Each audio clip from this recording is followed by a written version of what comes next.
ഉണ്ടാകുന്നത്. എന്താണ് നിലവിലെ സാഹചര്യം? സൗദി അറേബ്യയുടെ തലസ്ഥാന നഗരമായ റിയാദിന് സമീപം ആൽഗർജ് മേഖലയിലെ താമസ സ്ഥലത്താണ് മിസൈലിന്റെ അവശിഷ്ടങ്ങൾ പതിച്ച് ഒരു ഭാരതീയൻ ഉൾപ്പെടെ 2 പ്രവാസികൾ കൊല്ലപ്പെടുകയും 12 പേർക്ക് പരിക്കേൽക്കുകയും ചെയ്തത്. സിവിൽ ഡിഫൻസ് വിഭാഗമാണ് അല്പം മുമ്പ് ഇക്കാര്യം ഔദ്യോഗികമായി അറിയിച്ചത്.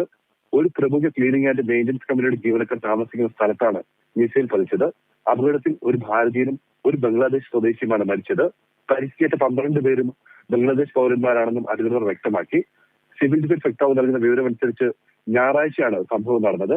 വിവരം ലഭിച്ച ഉടൻ തന്നെ സിവിൽ ഡിഫൻസ് സംഘം സ്ഥലത്തെത്തി രക്ഷാപ്രവർത്തനം ആരംഭിച്ചിരുന്നു. മിസൈൽ ആക്രമണത്തിൽ കെട്ടിടങ്ങൾക്കും മറ്റു വസ്തുവകൾക്കും കാര്യമായ നാശനഷ്ടങ്ങൾ സംഭവിച്ചിട്ടുണ്ട്. ജനവാസ മേഖലകളിലെ സിവിലിയൻ കേന്ദ്രങ്ങൾ ലക്ഷ്യമിട്ടുള്ള ഇത്തരം ആക്രമണങ്ങൾ അന്താരാഷ്ട്ര മാനുഷിക നിയമങ്ങളുടെ ലംഘനമാണെന്ന് സിവിൽ ഡിഫൻസ് വക്താവ് ഗൾഫ് രാജ്യങ്ങൾക്ക് ആശ്വാസം. ഗൾഫ് രാജ്യങ്ങൾക്ക് എതിരായ ആക്രമണം നിർത്തിയതായി ഇറാൻ അറിയിക്കുകയാണ്. ഇറാൻ ഇടക്കാല നേതൃ കൗൺസിലാണ് തീരുമാനം ഗൾഫ് രാജ്യങ്ങളോട് പറഞ്ഞത്. മാപ്പ് ചോദിച്ചുകൊണ്ടാണ് നിലപാട് അറിയിച്ചത്.